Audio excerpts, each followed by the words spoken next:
boa noite todo mundo. Eu espero que o áudio esteja saindo bem. Vou ativar aqui os comentários, para caso não esteja. Eu estou aqui com o Vitor, que vai ser o nosso professor do nosso minicurso, que a gente está com as inscrições abertas, mas antes disso eu vou me apresentar o Vitor e também falar um pouco aqui do nosso projeto.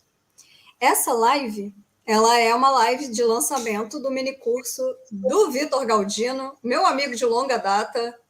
Não sei se vocês sabem disso, mas ele tem, sei lá, uns 12 anos no mínimo, 15, alguma coisa por aí. Mudamos muito desde que a gente se conheceu no IFIX, mas de qualquer forma, a gente está com esse projeto, que caso vocês ainda não saibam do que se trata, é uma plataforma de curso online, mas a gente oferece também várias outras coisas legais, como texto em blog, cards explicativos. Alguém perguntou aqui se é ao vivo mesmo. É ao vivo. Estamos aqui falando agora, nesse exato momento. Então, a gente teve essa ideia de fazer essa plataforma de cursos, ela se chama Arquipélagos, e nessa plataforma a gente oferece mini cursos, mas a gente também está pensando em oferecer coisas que têm uma duração um pouco maior, né? E o Vitor, então, ele organizou esse mini curso com a gente. É um mini curso que se chama Respirar nas Lacunas, Memória e Arquivo na Diáspora Negra. É muito poético esse título. Quando eu li a bibliografia, eu entendi por quê.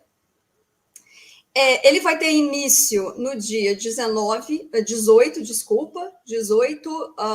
do 9 de setembro. Então, 18 de setembro começa as aulas do Vitor. Esse minicurso vão ser 5 aulas, vão acontecer às segundas, às 19 horas, e vão ter a duração de mais ou menos 2 horas, por aí.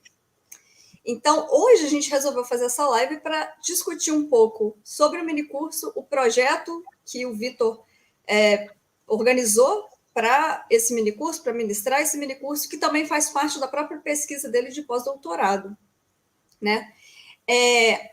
Como a gente está com as inscrições abertas, e elas vão ficar até o início do curso, que é de 18 de setembro, as pessoas elas tanto podem se inscrever por nosso site, que é www.arquipelagos.com.br, mas a gente também tem um perfil no Instagram, que é arquipélagos, cursos livres, e a gente também tem um perfil no Twitter, que é @arquipélagos_.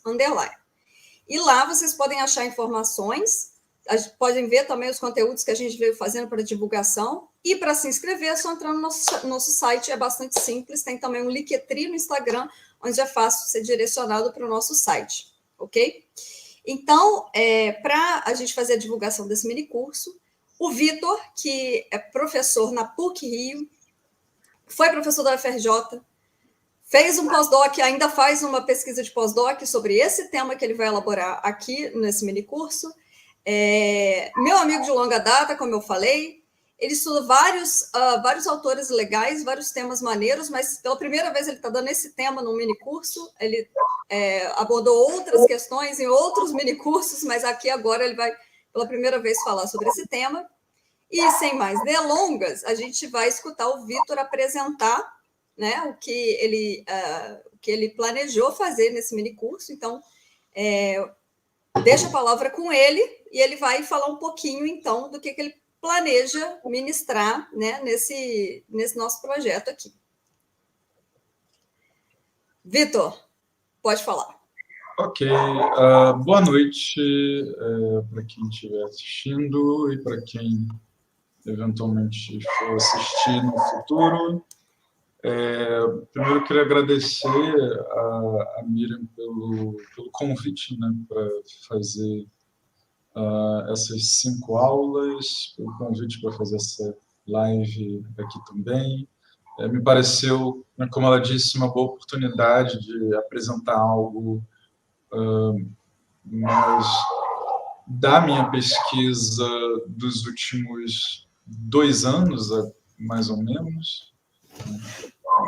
2 anos não, mas oficialmente 1 ano. 1 ano e alguns meses, mas são coisas que enfim, já estou pesquisando há mais tempo e que, eventualmente, eu consegui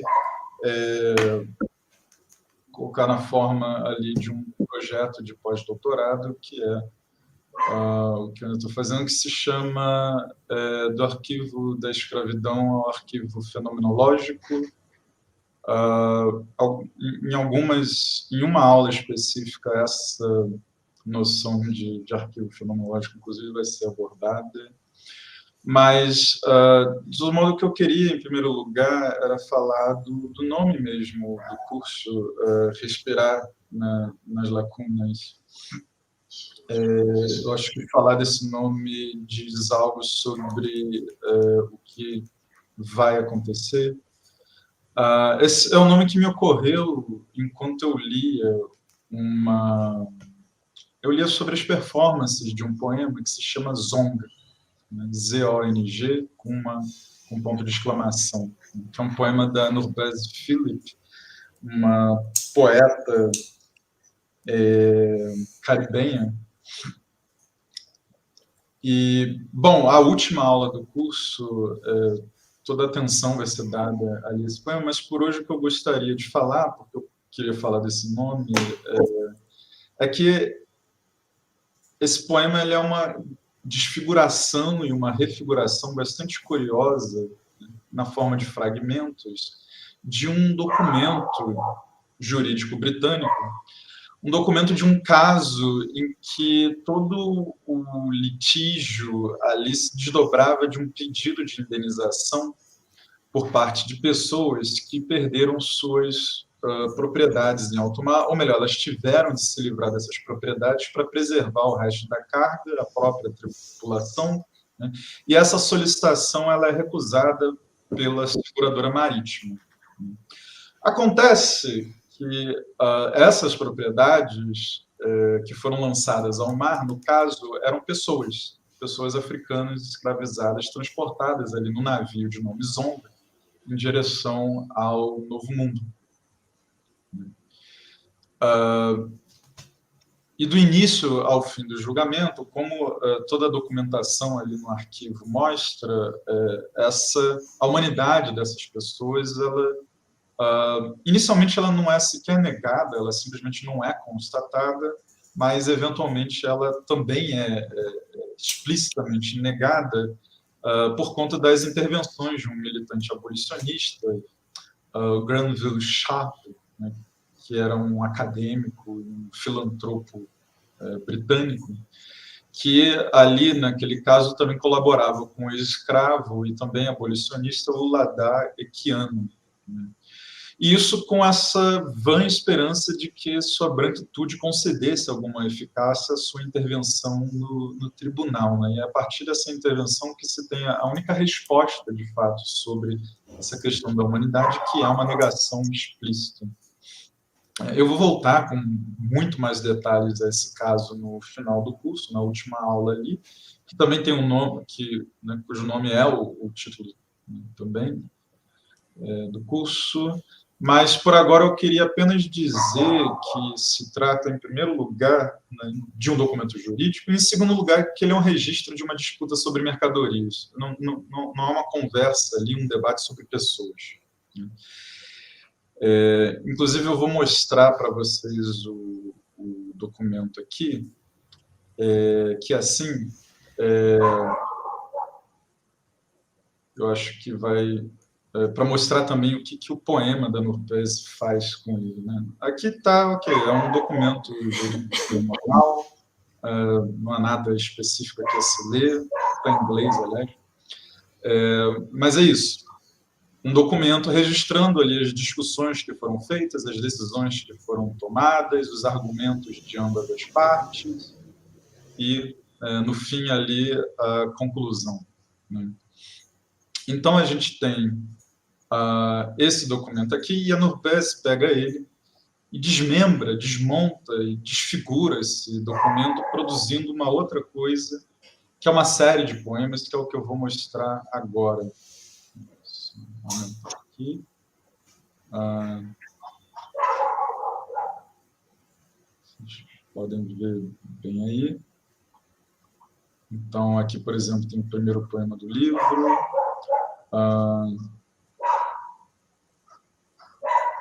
E ele segue todo assim, né? Sempre com essa dispersão, essa fragmentação. Às vezes, nem as palavras estão inteiras, né?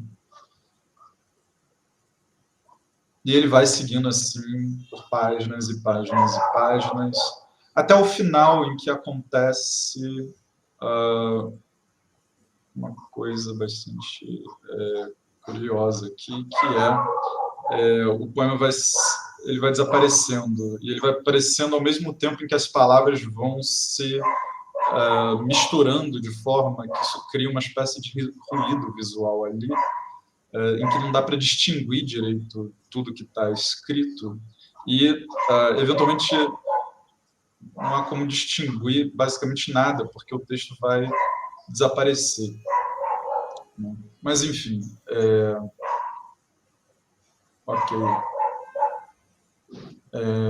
Agora eu vou parar de compartilhar isso aqui. Sou eu que tenho que apertar aqui alguma coisa? Tá, obrigado. Então, como vocês podem ver ali, no poema Zong, você tem essas palavras dispersas, às vezes nem palavras inteiras, né, como ali mais no começo, e o que a Norpece diz é que sua ideia era usar esse documento jurídico como uma espécie de armazém de palavras, dentro do qual ela teria se trancado para, de alguma forma, nos silêncios ali no interior de um grande silêncio do texto, encontrar uma história que não pode ser contada, ou melhor, que só pode ser contada ao não ser contada. E ela faz isso cometendo essa série de violências a um texto que, bom, nós podemos dizer, né, que na inocência de sua sensibilidade colonial, ele não apenas é um texto violento, como também faz emergir, né, agora para uma outra sensibilidade, o desaparecimento da humanidade negra como condição de possibilidade para a transformação de pessoas em mercadorias. Essa violência fundamental que, operando ali nas fronteiras entre o desejável e o inimaginável, vai fazer aparecer aquilo mesmo que será registrado, então, no documento. E esse fazer aparecer, ele é, ao mesmo tempo, um desaparecimento. Ou seja, não é só, de novo, né, não é só que o texto seja violento em si, mas ele exibe algo sobre um tipo fundamental de violência que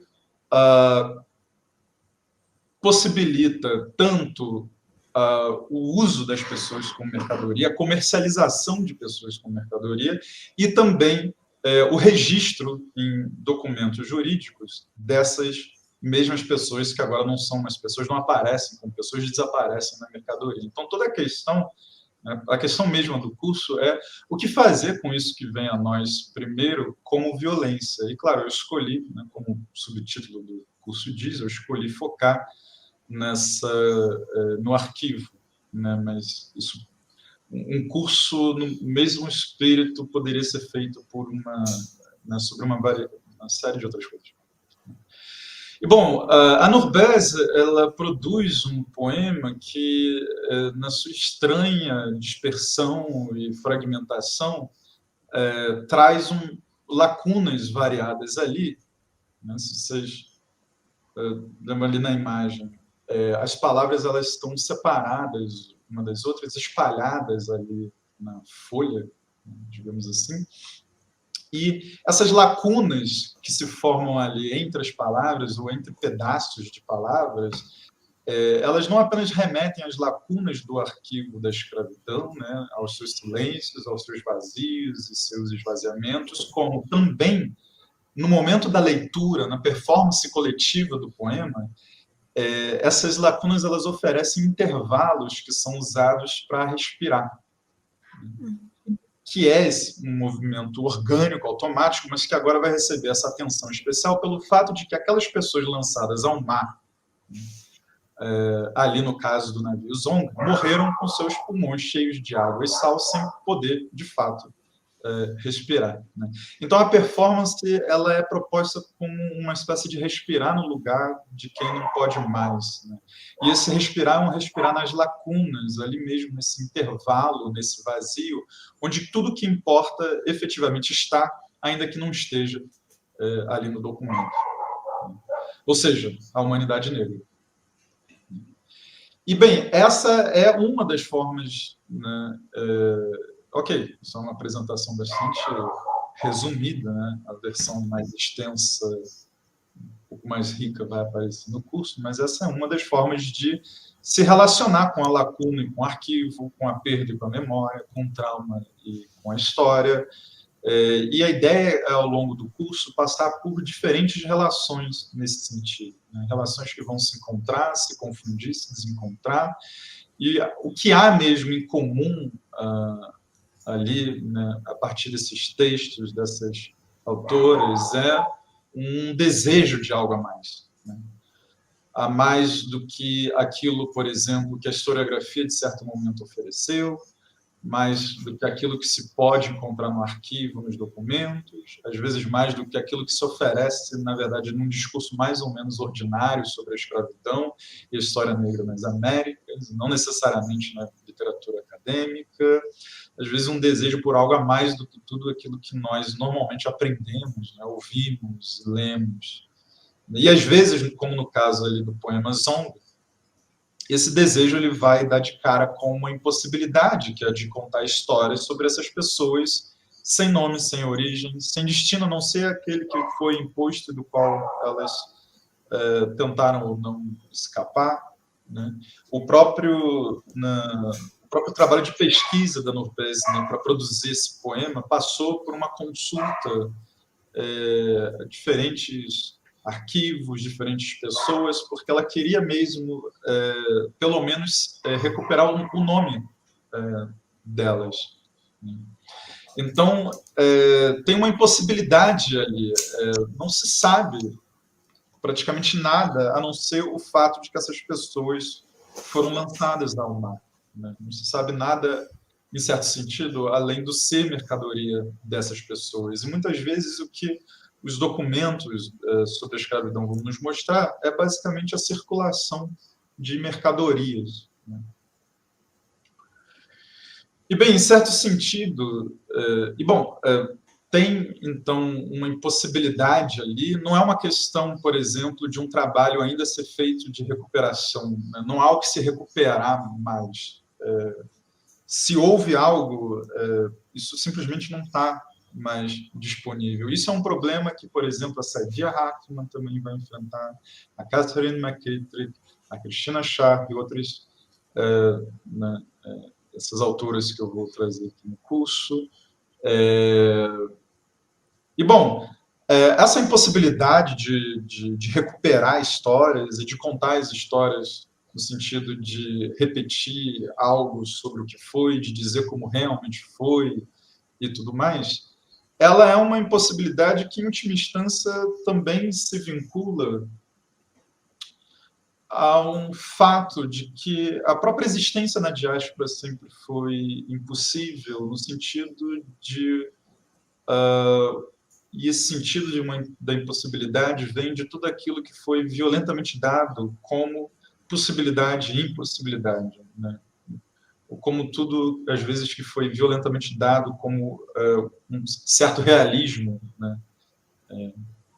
Como algo com o qual você tem que se satisfazer, né? E ainda assim, apesar dessa impossibilidade, né, e no meio mesmo dessa impossibilidade, e a partir dela se fez vida social, vida comunitária, espaços para respirar, reparar, restituir, reconstruir, né, ao longo ali da história da presença negra nas Américas. E esses espaços, no início, eles só podiam mesmo ser uma estranha forma de espaço dentro de espaço, né, de movimento no interior da clausura, de improviso no interior da ordem, de criação no lugar da destruição.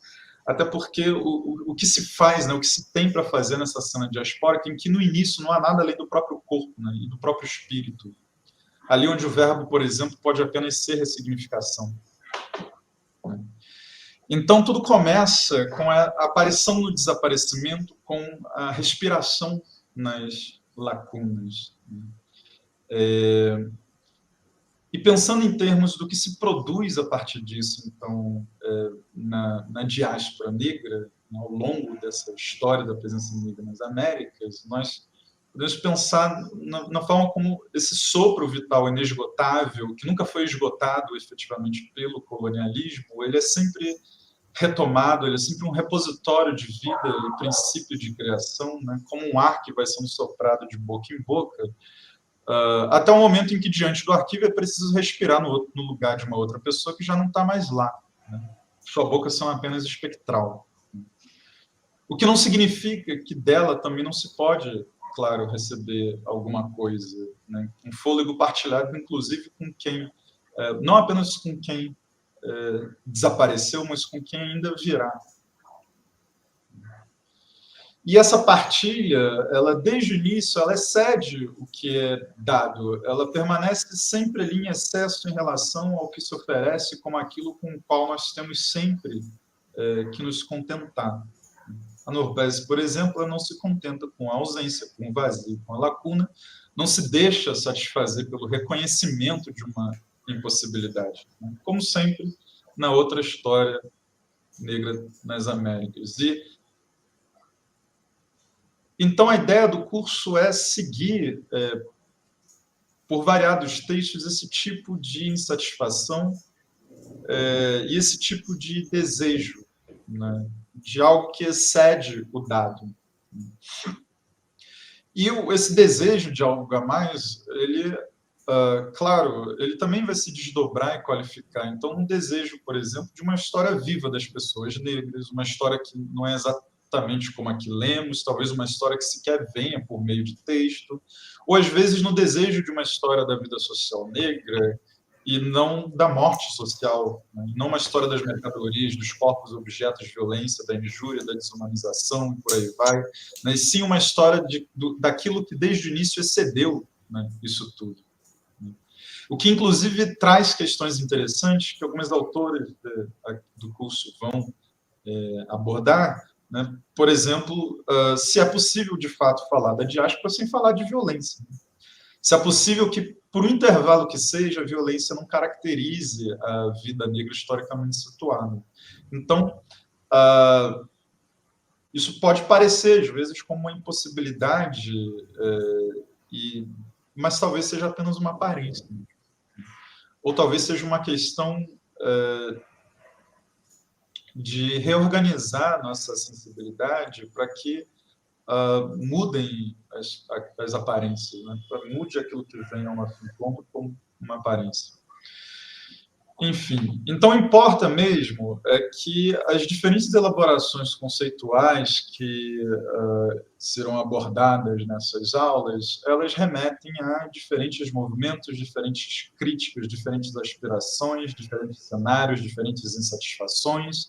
O que reúne todas as autoras no mesmo curso não é exatamente o fato de que elas estão lidando com o mesmo problema e propondo soluções parecidas para esse mesmo problema, né? Então, eu trouxe algo um pouco mais disperso que isso, mas que, ao mesmo tempo, permite uma movimentação ali criativa bastante interessante, que eu espero conseguir transmitir, né, para quem for fazer esse curso, né? O que há mesmo em comum ali, nesses textos, nessas autoras, é essa coragem de repensar a memória, repensar arquivo, repensar a história, de repensar pensando no que pode ser feito em termos de um algo a mais, né? Então, para isso, eu escolhi essas 7 autoras negras: a Beatriz Nascimento, a Lélia Gonzalez, a Nurbésia Philip, do poema que eu mostrei antes, a Catherine McKittrick, a Cristina Sharp, e a Saidia Hartmann e a Conceição Evaristo, né? E não porque o que eu tenho a dizer vem exclusivamente do que elas escreveram, né? Não é, até porque eu não posso pensar a partir dos textos delas sem pensar ao mesmo tempo a partir das trajetórias de minha formação, de minha vida, né, dos meus encontros. É mais uma forma mesmo de enquadrar a atenção, de convidar vocês a se demorar no que essas autoras oferecem, e também uma forma de oferecer o pensamento delas às trajetórias variadas de quem for fazer esse curso, né? E a decisão por essas autoras específicas também reflete a minha pesquisa, que parte sempre de uma triangulação, ou, não sei nem se é a palavra correta, mas, enfim, algo que envolve ali Caribe, Brasil e Estados Unidos, né? E também, claro, foi uma decisão pensada também para permitir uma amarração melhor ali entre as 5 aulas, né? Há vários outros textos que poderiam ser trazidos, outros autores também, que certamente fariam sentido num curso sobre arquivo, memória e diáspora negra, né? Mas para esse caso aqui é isso, né? Tem a ver mais com a decisão por certas costuras temáticas, uma decisão também no sentido de o que eu consigo reunir, mantendo ao mesmo tempo uma dispersão e uma sintonia, enfim. E, bom, nessas 7 pessoas, nesses textos delas, o que eu tento é encontrar algo como uma rede conceitual aberta que vai, enfim, oferecer aquilo que a filosofia desde sempre nos deu, né? Que é uma oportunidade de produzir inteligibilidade, de tornar pensável alguma coisa que antes não estava disponível para o pensamento, ou que até era pensada de fato, mas não a partir de algum aspecto, né, ou de todos os seus aspectos possíveis. E eu queria, então, me ater a esse movimento mais básico, né? Nada muito grandioso, né?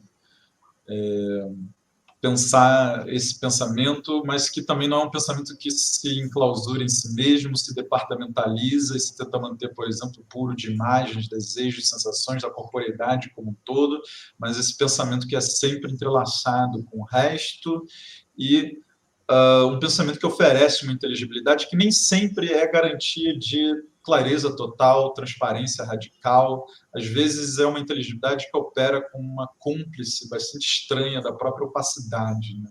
De todo modo, a ideia é, enfim, nada de grandioso. Não se trata, por exemplo, de oferecer como curso uma teoria da história, uma teoria da memória a partir dessas autoras, ou uma teoria do que for, né? A ideia é apenas passar por esses diferentes textos, dessas diferentes autores, encontrar ali os desdobramentos de um desejo, né? De ver o que acontece quando, nesse querer algo a mais, em se insatisfazer com o que é dado, como algumas questões são colocadas e o que se segue a partir disso, né? O curso é um longo exercício de ir seguindo esses fios que são elaborados por essas autoras e ver onde é que nós vamos parar com isso, né? Ver o quanto talvez nós nos distanciemos daquilo que antes era o óbvio, o familiar, o que era o pressuposto. Não sei se a câmera aqui está.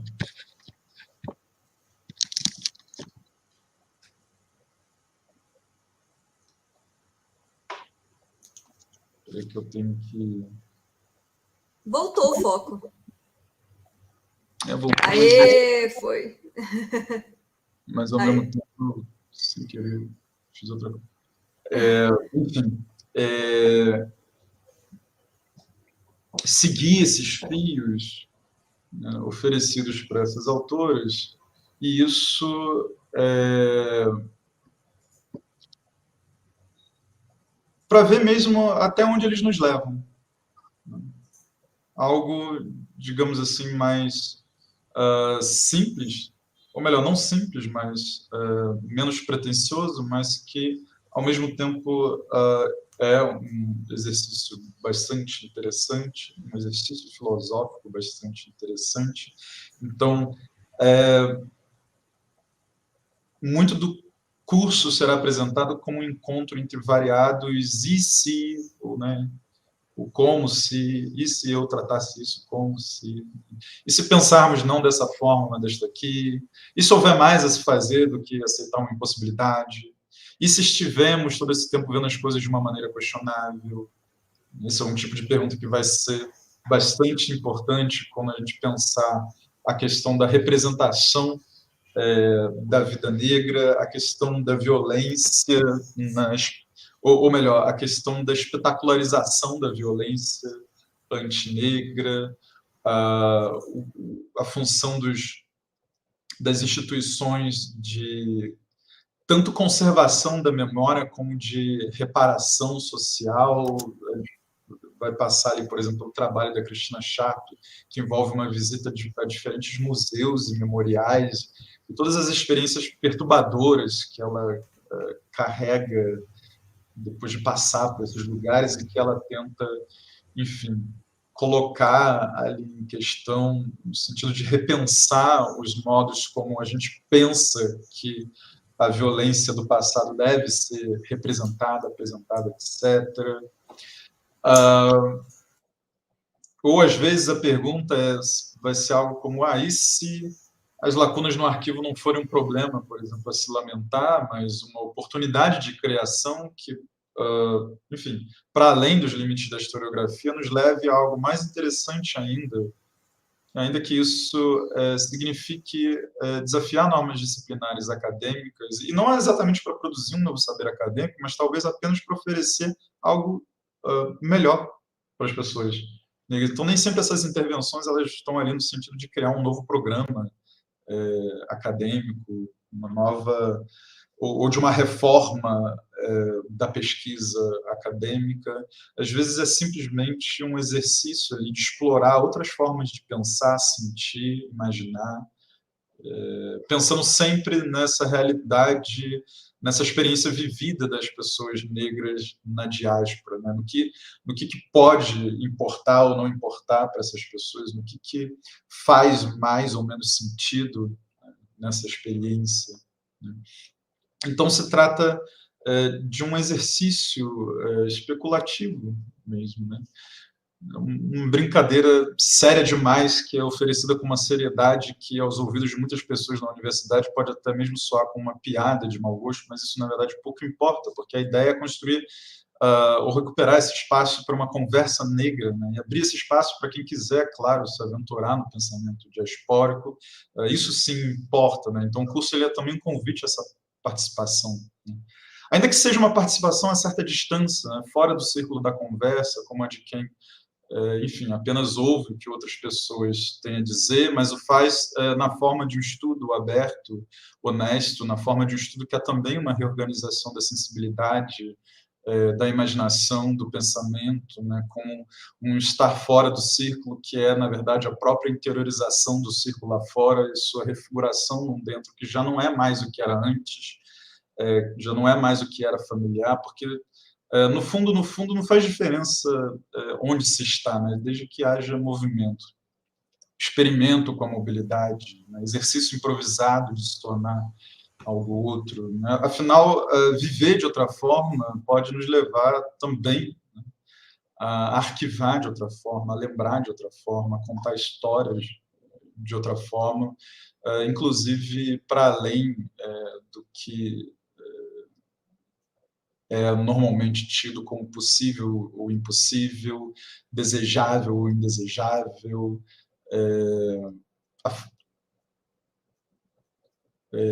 de acordo ou em violação das normas, e por aí vai, né? Então, essa é a ideia. Espero que tenha parecido interessante. Claro, tem muita coisa que não dá para falar, porque senão, enfim, eu fico sem o que falar no curso mesmo, né? Então, tem coisas que só podem aparecer aqui mesmo na forma de uma indicação, enfim, de uma sugestão, etc., mas a gente vai levar tudo isso adiante de forma mais precisa, de forma mais elaborada ao longo dessas aulas. E é isso. Vitor, muito obrigada. Para quem chegou agora, o Vitor estava explicando, ou expondo, né, o projeto do minicurso que ele está oferecendo na nossa plataforma. Tem duas perguntas aqui. Na verdade, um é um comentário e depois uma pergunta no chat, né? As duas do Leonardo. A primeira delas não sei se você conhece, mas a professora Marialva Barbosa tem um belo trabalho de construção de uma história dos escravizados no Brasil. E ele pergunta o seguinte: mas como produzir histórias desses povos que foram proibidos a ter direito à escrita? Provavelmente fazendo alusão à ideia de povos sem escrita e de como é um desafio propor a história a partir... Se você não tem esse tipo de dado historiográfico ou de arquivo que passe por informação escrita, né? Sim, sim. Eu não conheço exatamente essa pessoa, não, mas eu vou procurar depois. Bom, existem muitas formas de responder isso, né? A primeira delas, a mais que me vem mais rapidamente, é que, bom, que a história seja escrita é um requisito que não é universal, né? Se a gente volta, por exemplo, sei lá, na antiguidade grega, na Atenas clássica, né? A gente tem, por exemplo, esses trabalhos ali desses primeiros historiadores, talvez, que chegam até nós como texto, mas eles não eram apresentados ao público ateniense como textos, né? As pessoas não liam as histórias de Heródoto, por exemplo, né? Elas ouviam essas histórias em praça pública. Claro que nesse caso específico ele também tem ali aquilo em texto, né? Mas o texto ele é basicamente irrelevante sem a performance oral, né? E para todos os efeitos, para as pessoas que ouviam Heródoto, o texto não importava, porque ele não estava ali com elas, né? O que elas tinham era essa fala pública e tudo mais. Ou a gente pode pensar em todos os povos que ainda hoje, enfim, organizam sua memória sem recurso à escrita, né? Então, é claro, alguém pode dizer, bom, mas isso aí não é história. Mas aí a gente entra numa espécie de estado estranho de negação que não faz muito sentido, né? Ainda mais hoje, quando se fala, por exemplo, de histórias que não de histórias, né, orais, quando se trabalha com material oral e tudo mais, e quando se trabalha também no sentido de mostrar os sentidos de história e de memória em sociedades que ou não, enfim, não usam textos, ou então que simplesmente não dão toda essa atenção aos textos, né? Não tomam eles como uma forma de primária de produzir o que quer que seja, né? Então, por outro lado, a questão muito mais complicada é a que tem a ver com o fato da violência colonial mesmo, porque aí aí que entra o problema do arquivo, como esse lugar cheio de lacunas, cheio de vazios, cheio de, às vezes, de nada, ou de nada do que importa. E uma coisa que vai ficar clara ao longo do curso é que quando essas pessoas estão pensando arquivo, ou até os limites da historiografia, ou alguma coisa assim, a questão é que elas estão procurando algo que não é oferecido por esses documentos e que é o que realmente importa para elas, né? Para encontrar outras coisas que não são isso que realmente importa para elas, aí talvez o problema não exista, né? Mas, de todo modo, mesmo que você não queira encontrar essa manifestação viva da humanidade negra, ou mesmo que você não queira encontrar uma história da vida social negra, ainda assim, o arquivo ele é percebido normalmente em suas insuficiências, né? No modo como você não tem como recuperar muitas informações sobre as pessoas escravizadas pelo simples fato de que elas não eram registradas como pessoas, né? Elas eram registradas como uma outra coisa. Então, as informações sobre elas são informações, muitas vezes, sobre mercadorias, né? Ou são, enfim, informações sobre um problema a ser resolvido, como no caso de documentos, às vezes, jurídicos e policiais, né? Então, é bastante complicado, porque, em certo sentido, é preciso aceitar que você não vai recuperar certas histórias, né? Na verdade, uma multidão de histórias, a partir desses documentos, porque elas não estão lá. E porque é isso, né? Tem um desaparecimento ali que é condição, inclusive, para que alguma outra coisa apareça nesses documentos. Para que apareça, por exemplo, circulação de mercadorias no arquivo, é preciso que desapareça a humanidade dessas pessoas. E se essa humanidade desapareceu, nada que diz respeito a ela vai também se encontrar ali, né? Ou às vezes até vai, mas de maneira muito tímida, ou às vezes de maneira indireta, mas, de maneira geral, o problema é que você realmente perde as histórias, né? Eu gosto muito da maneira como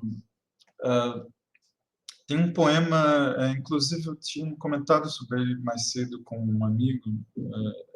Tem um poema que eu gosto muito que se chama Sea's History, o Mar é História, do Derek Walcott, que é um poema inclusive citado como epígrafe de um livro do Glissant, talvez a partir da relação, não sei.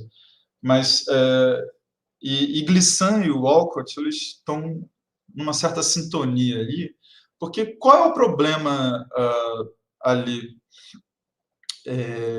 na diáspora, né? É o fato de que, por exemplo, ao contrário do que acontece em outras catástrofes, você não tem nem os restos das pessoas. As pessoas que são lançadas ao mar, elas não sobra efetivamente nada delas, né? Às vezes só correntes, né? Só os metais ali no fundo do oceano, né? Todo o resto é simplesmente levado embora pela própria vida marinha, né? Então, você não tem uma espécie, um cemitério, digamos assim, você não tem um lugar onde se encontram os restos das pessoas, um desaparecimento radical, assim, você não tem nada a recuperar dali, né? Não tem nada mesmo. Então, essa experiência traumática da travessia transatlântica, ela é muito importante tanto para o Glissant como para o Derek Walcott, para pensar o que pode significar história mesmo, né? O que pode significar a produção de memória, o que pode significar uma relação com o passado, por exemplo, pré-colonial, e que isso tudo diz sobre o futuro, né? Então, são duas pessoas que estão pensando ali o modo como elas podem abraçar essa vida nos arquipélagos, essa vida no novo mundo, como elas podem criar a partir, inclusive, do nada, né? Desse nada que sobrou, como elas podem, inclusive, criar a partir daquilo que é imposto de forma violenta, e que muitas vezes é tudo que elas têm mesmo, né? A gente está falando, por exemplo, de pessoas que são transportadas e às vezes elas chegam basicamente nada mesmo, né? Tudo que elas construírem vai ser a partir do que está dado ali nessa nova cena colonial, né? Então, e aí tem esse poema muito interessante do Walcott, né, O Mar é História, em que ele vai pensando nessa forma muito estranha do mar ser história, né, como o nome mesmo do poema diz. E o modo como isso exige simplesmente repensar uma série de coisas, exige um deslocamento de perspectiva, porque você não consegue contar as coisas da mesma maneira que você contaria em outros casos, né? Simples assim, né? E não tem o que fazer sobre isso. Agora, não tem o que fazer sobre isso não significa que não tem ali, às vezes, uma oportunidade de criação. Por exemplo, a Hartmann, ela desenvolve toda essa ideia de uma fabulação crítica para produzir histórias que não são as histórias que foram perdidas, em certo sentido, porque essas são irrecuperáveis, mas são histórias que são, ao mesmo tempo, dessas pessoas sobre as quais você nada sabe, porque são histórias sobre nós e são histórias sobre, enfim, outras pessoas. É como se você tirasse ali de um repertório fenomenológico, de uma experiência de vivida comum, os elementos para reconstruir algo que poderia muito bem ter sido a história daquelas pessoas, mesmo que você não tenha como saber se foi, muito provavelmente não foi daquele jeito ali, mas talvez de um jeito parecido, ou talvez com outras pessoas tenha sido assim. Então, ela está preocupada ali com um tipo de criação que não envolve uma recuperação daquilo que foi efetivamente perdido, no sentido da história de uma pessoa individual, a biografia dessa pessoa, né? Mas isso não impede ela de produzir essa estranha fabulação em que, lendo o texto, você tem essa estranha sensação de que aquilo ali realmente aconteceu, né? como se fizesse todo o sentido do mundo que aquilo ali tenha acontecido com aquelas pessoas, mas você não tem a biografia dessas pessoas de fato. Então, muitas vezes, a questão não é, bom, como é que eu substituo isso que eu não encontro na historiografia por uma outra coisa? Às vezes não é uma questão de substituição, às vezes é uma questão de simplesmente de olhar para outro lugar, de fazer outras coisas, e às vezes é uma questão também de repensar a historiografia e tal, mas, de todo modo, o que importa é que não há como se recuperar o que foi perdido, né? Esse é o fato que tem que ser reconhecido, e isso é um fato traumático. Daí, ao longo do curso, vai passar por essa questão do trauma, do modo como se representa, por exemplo, esse trauma, do modo como ele aparece no discurso público, na circulação de imagens na sociedade, inclusive em redes sociais, o modo como o trauma é oferecido por instituições, enfim, ligadas à memória, né? O modo como o trauma é oferecido pelo ensino de história, coisas nesse sentido, assim, porque a outra opção não sei qual é a outra opção, né? Você entra numa espiral de desespero, porque não consegue recuperar aquilo que aconteceu. E onde é que se vai com isso, né? A história negra nas Américas, ela é a história de continuar, né, seguindo adiante, mesmo a partir dessas perdas, desses vazios, dessas ausências, né? Ela é a própria história dessa respiração nas lacunas que dá nome do curso, né? Porque o que você faz quando você perde tudo? O que você faz quando tudo te negam? O que você faz quando tentam nadificar você, né? Bom, a princípio, tudo. É como se você tivesse ali uma curiosa abertura para um exercício improvisado de uma criatividade que vai restituir os laços comunitários, que vai restituir o sentido de uma vida social, né, que vai restituir as várias possibilidades de vida para além daquilo que o colonialismo impõe, né? Então, a história das pessoas negras da diáspora já é a história de continuar mesmo assim, apesar de tudo, né? Enfim. Beleza, ótimo. Pessoal, caso vocês queiram colocar perguntas, é só escrever no chat que eu leio aqui para o Vitor e ele responde, tá? A gente está de olho aqui em tudo que vocês estão falando, então é só colocar essas perguntas aqui, ok?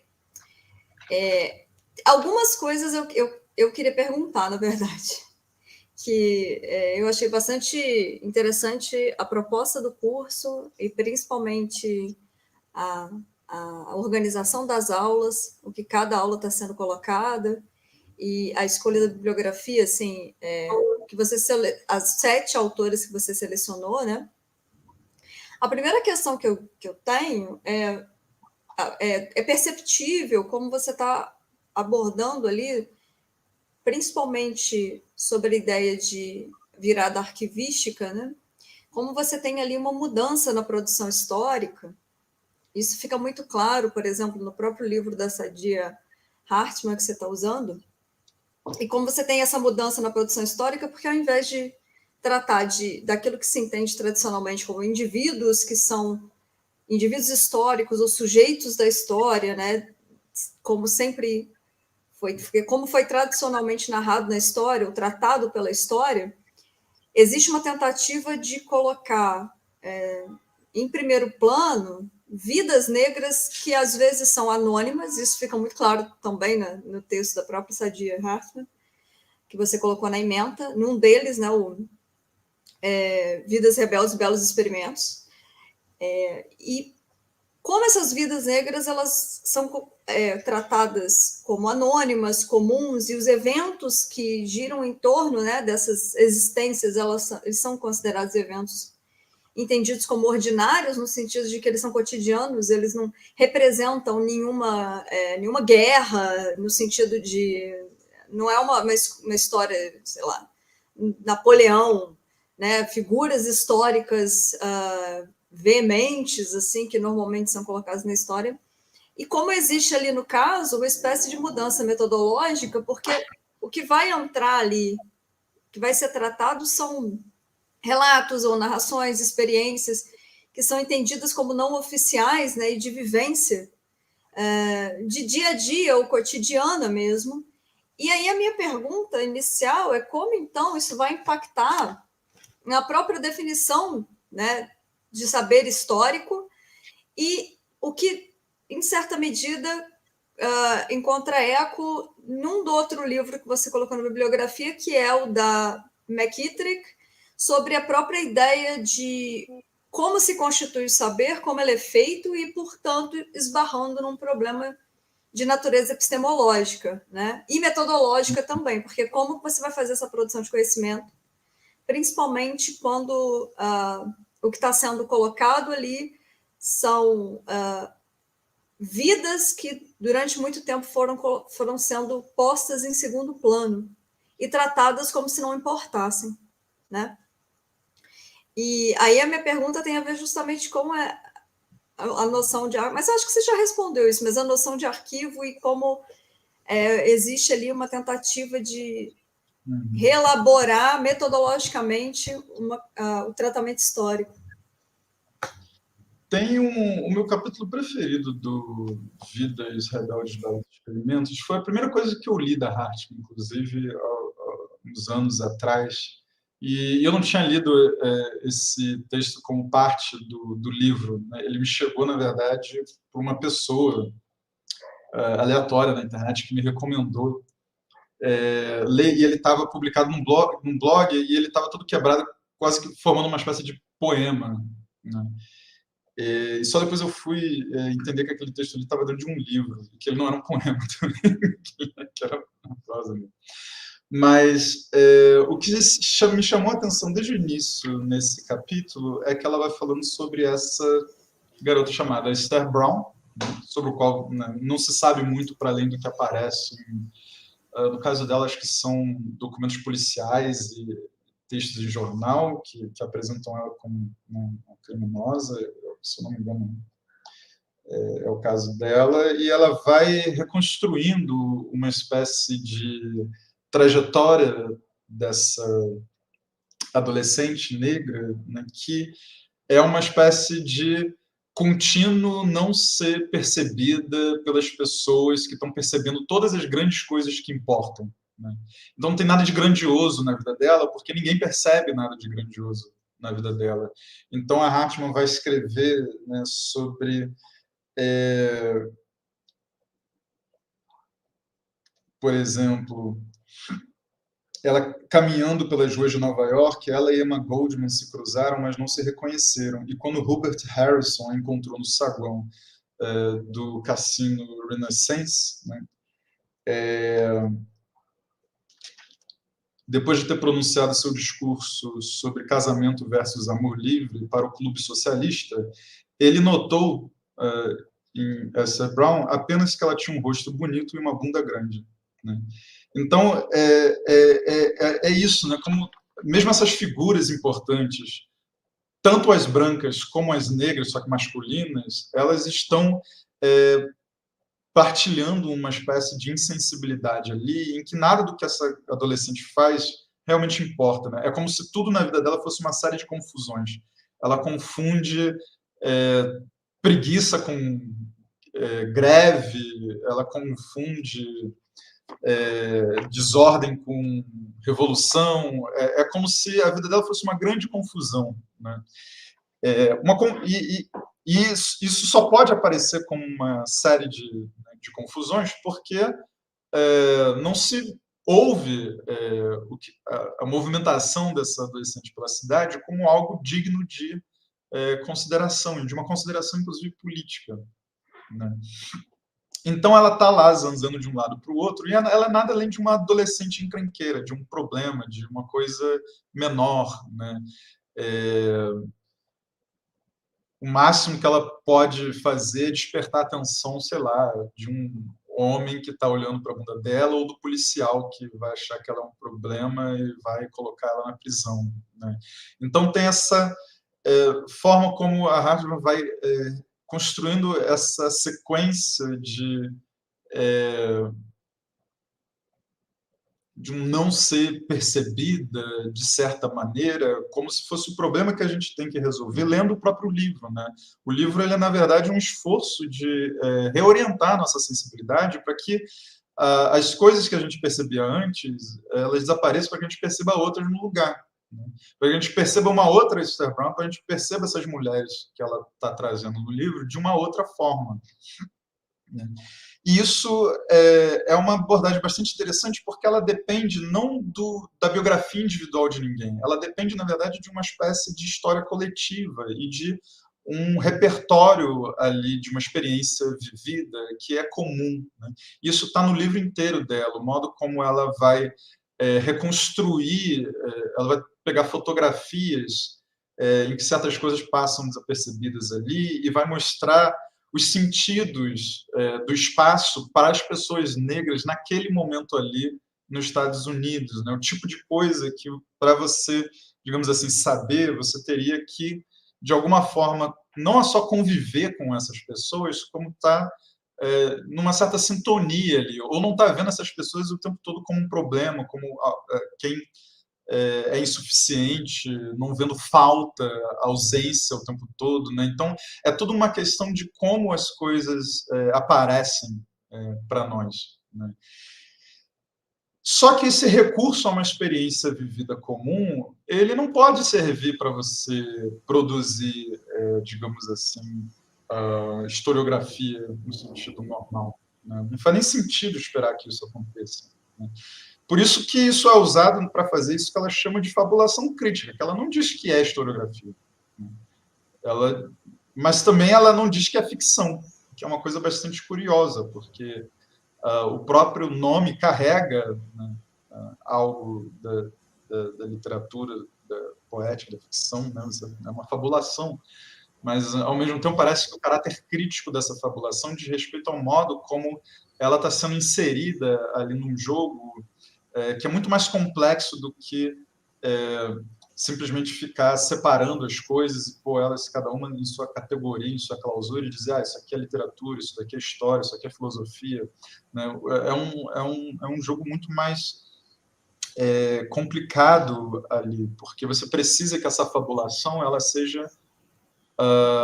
ela não circule como literatura, mas que ela circule como alguma outra coisa, alguma coisa que talvez esteja entre um lugar e outro, mas e esse estar entre um lugar e outro é também uma forma de liberar a criatividade, né? Isso vai ser importante para Sharp, para Catherine McKittrick também, né? O modo como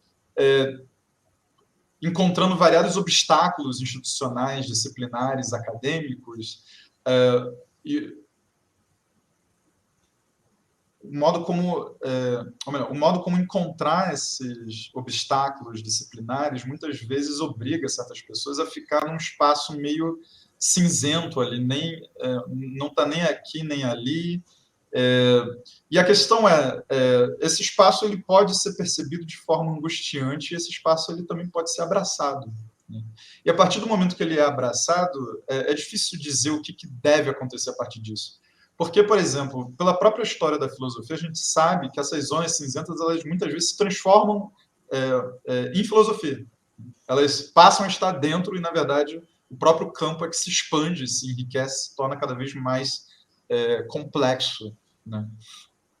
Então, é uma zona cinzenta que pode vir a ser uma zona reconhecida por alguma disciplina e ela pode talvez ser mantida assim para sempre, como esse espaço curioso onde você pode, na verdade, exercitar da melhor forma a sua própria curiosidade. Então, o que eu queria era trazer essas autoras sem necessariamente ficar pensando na chave de um reformismo disciplinar, ou um reformismo acadêmico, no sentido de que nós vamos ler isso aqui para saber o que a gente precisa mudar, por exemplo, na universidade. Não, isso não importa. Né? Importa em outras ocasiões, não em todas. O que importa mais, né, para o curso é o modo como as pessoas elas estão, pelo menos nesse momento, abraçando esses lugares estranhos, essas formas indefinidas, esses experimentos, esses improvisos. Por exemplo, pegando a Beatriz Nascimento, ela tem esse discurso muito forte ali sobre como a historiografia, de fato, precisa mudar para incluir aquilo que ela deseja. Ela tem o projeto dela de começar a fazer, talvez, essa historiografia, um projeto que é interrompido com o assassinato dela, mas ela também tem, por exemplo, nos poemas, uma espécie de... você vê ali que tem um desejo, uma coisa, uma inquietação, né, no sentido de alguém que realmente quer muito mais do que aquilo que é dado e que não necessariamente sabe como vai conseguir, né, chegar a isso. Né? Tem uma coisa um pouco mais ambígua ali, me parece, nos poemas, que é uma ambiguidade que pode tanto se desfazer no sentido de um programa institucional, disciplinar, uma reforma de um campo de saber, mas também isso também poderia ir para outros lugares. Né? Por exemplo, poderia ser uma permanência, né, nesse lugar nenhum, nesse entre-lugar, ou então um esforço de dar atenção a tudo aquilo que está acontecendo fora das universidades mesmo. Né? Por exemplo, se a gente pensar, ok, de novo, toda aquela questão da escrita, né, talvez importe. Né? Talvez, você tem pessoas por aí, comunidades negras, que têm sua forma de lidar com a memória, têm sua forma de transmitir o passado, têm suas formas de, inclusive, preparar as pessoas para a navegação do presente e preparar elas também para um futuro possível, e isso não necessariamente passa por ter uma produção escrita, né, em qualquer sentido minimamente inteligível para o olhar disciplinado que está no interior da universidade. Né? Então, às vezes, não importa. Às vezes, o que importa, na verdade, é saber circular entre os lugares, não ficar só pensando no destino da universidade, por exemplo, e pensar, na verdade, em como, às vezes, nossa circulação pelo mundo fica bastante restrita, no sentido de que, no interior da universidade, é onde as coisas tomam uma forma que realmente importa, quando se quer saber, né? E fora tem tudo mais que importa, mas que vai importar em outros sentidos. Né? Então, por exemplo, se é uma preocupação, sei lá, da Christina Chaplin, vai dizer, bom, e as nossas formas de saber que não tem nada a ver com isso que está acontecendo na universidade? Né? Como elas ficam? Inclusive, ela usa essa imagem também do navio Zong, né, das pessoas lançadas ao mar, para falar sobre como, na verdade, certas formas de saber também ainda hoje são lançadas ao mar como se não fossem nada. Né? Ficam simplesmente de fora desse navio que é negreiro, que às vezes é a academia. Então, você tem preocupações variadas, você pode ir a lugares variados, onde você vai exatamente é o menos importante, até porque se a gente pensa que todas essas questões são para serem lidadas de maneira coletiva, social, pouco importa uma proposta individual. Né? O que então eu, Victor Gajão, tenho que fazer depois de ler esse livro? Isso não importa. Né? O que importa é o que as pessoas que se reúnem, se encontram, decidem fazer. E, às vezes, o que elas decidem fazer não é necessariamente o que a gente quer que elas façam. Né? Às vezes elas contrariam nossas expectativas. Às vezes as pessoas podem decidir, bom, eu não quero mais saber, então, sei lá, da universidade.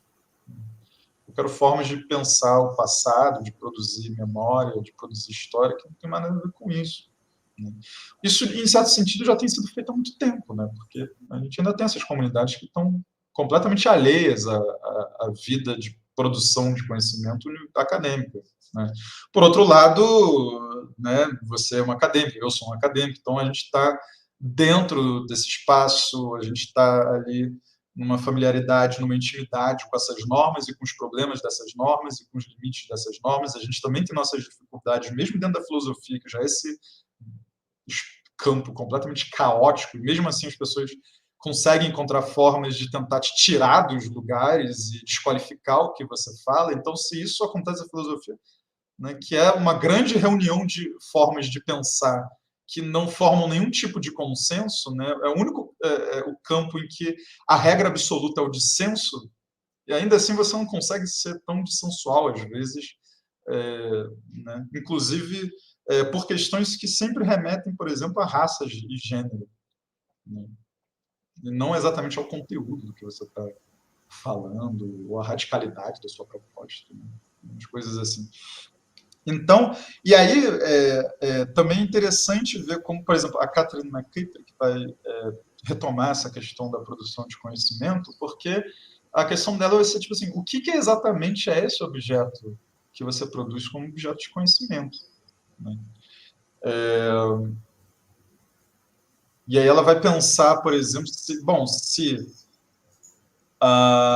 a matéria que eu tenho para produzir conhecimento, ela é essa história de mercadorias, essa história matemática, enfim, de números, quantidades, proporções, de distâncias percorridas, de pesos e tudo mais, né? O que é o objeto que eu produzo a partir disso, né?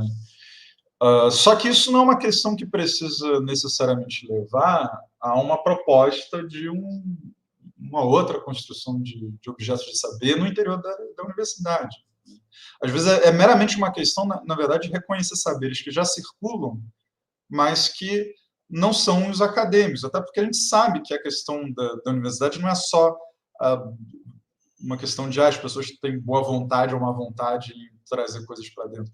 Não, a gente sabe que o que caracteriza o conhecimento disciplinado da universidade é a adesão a uma série de normas, é a adesão a certas formas discursivas, é a adesão a um imaginário ali enfim, é uma adesão a muitas coisas que envolvem um sacrifício de muitas coisas, e esse é o preço que a gente paga para ter certas formas de conhecimento que né, são úteis hoje, né?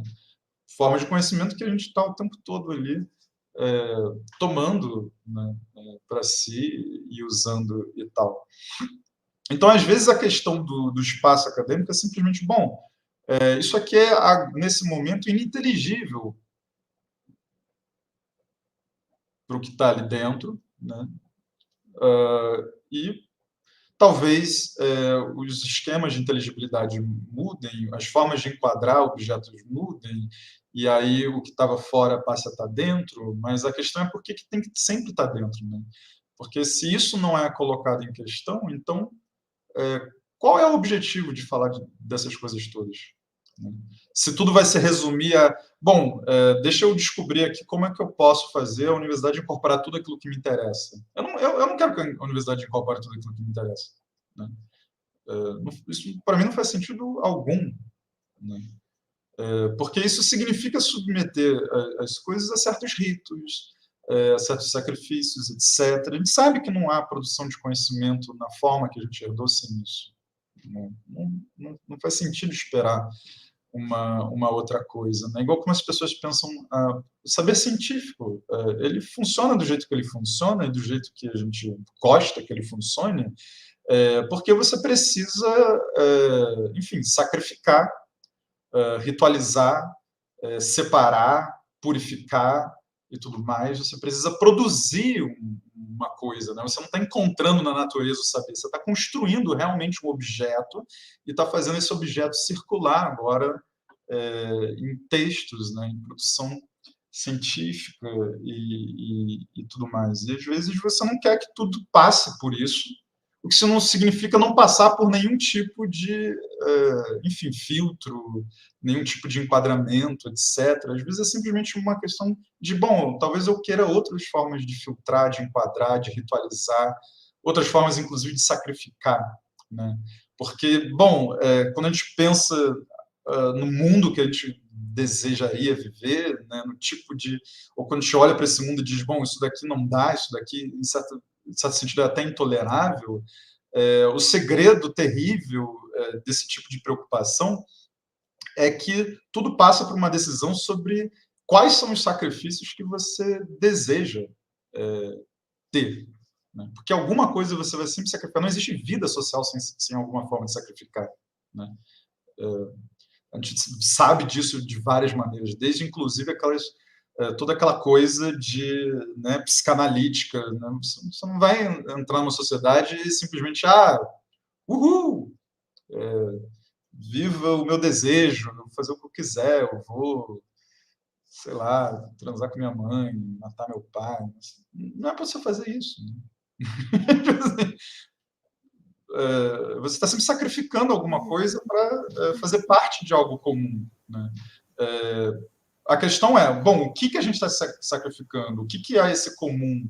O que é um indivíduo, inclusive, que se produz a partir desses sacrifícios? Inclusive, esse indivíduo, às vezes, acadêmico. Né? Isso é a questão. Né? O que eu preciso deixar para trás, por exemplo, para me tornar um sujeito legítimo desse saber universitário? E, às vezes, você pode também querer ser múltiplas coisas ao mesmo tempo. Né? Às vezes eu quero entrar ali na universidade, dar uma palestra e aquilo ali ser inteligível de acordo com as normas e os enquadramentos, etc., que estão disponíveis ali. E, às vezes, eu quero ir para outro lugar e falar de outra forma, e falar, enfim, seguir outro tipo de forma de pensar. Né? Então, eu acho que a questão é também descentralizar um pouco as coisas. Não sei se isso responde exatamente a pergunta. Eu não sei se eu lembrei de todas as coisas que você falou. Responde sim.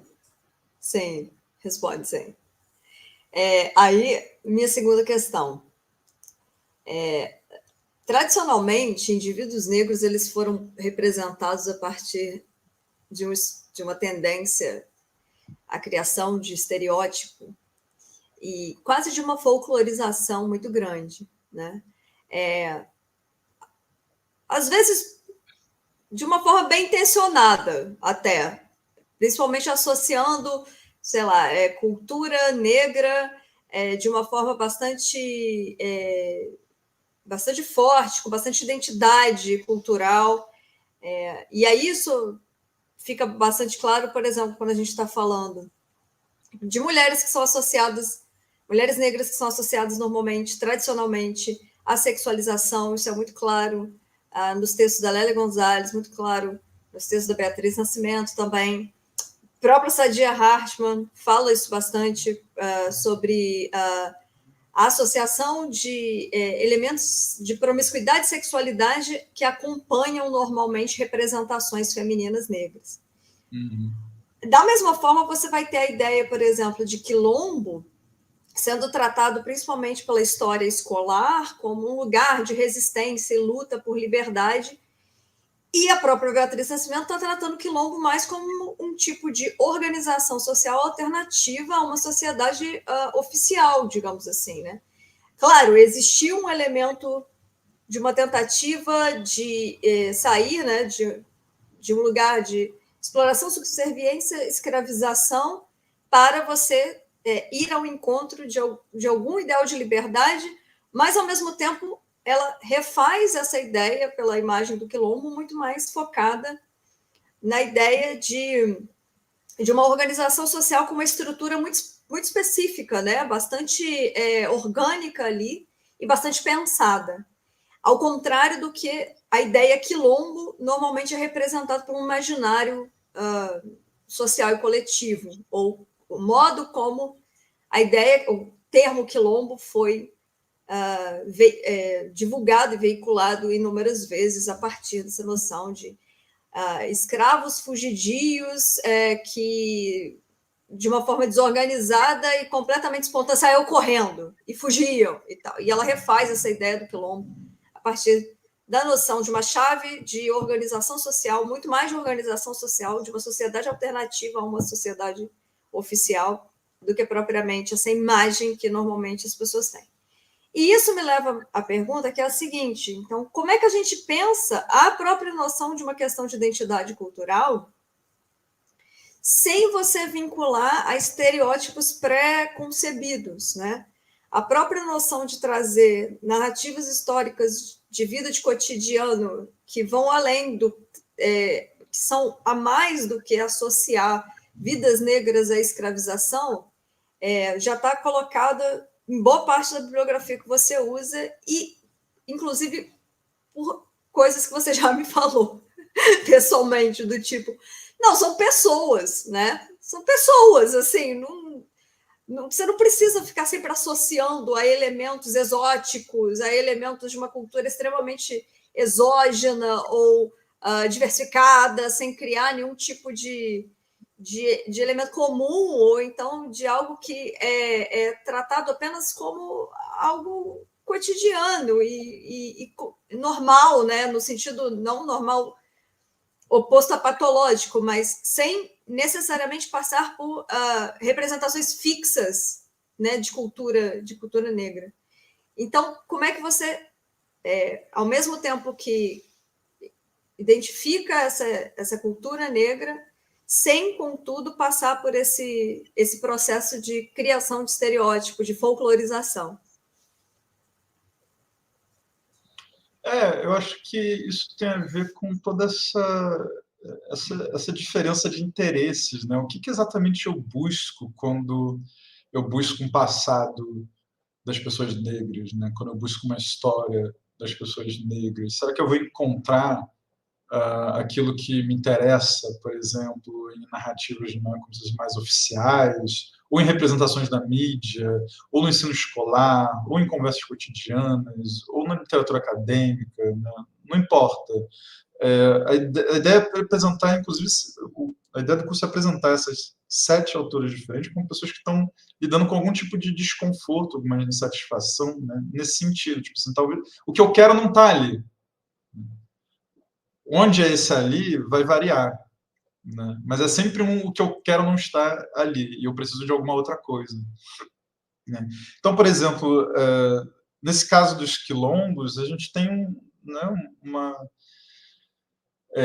tanto representações históricas que remetem sempre a uma insuficiência, uma falta, né, como quando se fala, por exemplo, de questões de organização e desorganização, ou de contribuição política, né, ou da pertinência política desses quilombos, ou até como se representa as pessoas, né, que formaram essas comunidades, né, como se fossem, às vezes, pessoas ignorantes. Isso acontece até em representações, enfim, do papel das pessoas escravizadas na abolição, né? Se elas não fossem capazes, por conta própria, de trazer esse tipo de acontecimento e dependesse, ou, sei lá, de brancos organizados numa militância abolicionista ou de autoridades outras. Então, é sempre uma questão do que você está percebendo ou deixando de perceber, e o que você está percebendo no lugar daquilo que você não percebe, né? Isso vai ser muito um assunto contínuo do curso, né? Porque a ideia é trabalhar mesmo a nossa sensibilidade e nossas associações imaginárias também. Isso é um tipo de coisa que me interessa também, por exemplo, quando dou meus cursos sobre filosofia africana. Isso é uma coisa que me interessa quando eu estou pensando, enfim, política em geral, imaginário social, porque tudo diz respeito a essas coisas são percebidas ou não, as associações que a gente faz na nossa imaginação, as associações mais fáceis, automáticas, né? Aquilo que vem logo à mente quando eu me esbarro com certo assunto ou me esbarro em certas pessoas. E, às vezes, tudo que a gente gostaria de encontrar, mas não percebe, de fato está lá, né?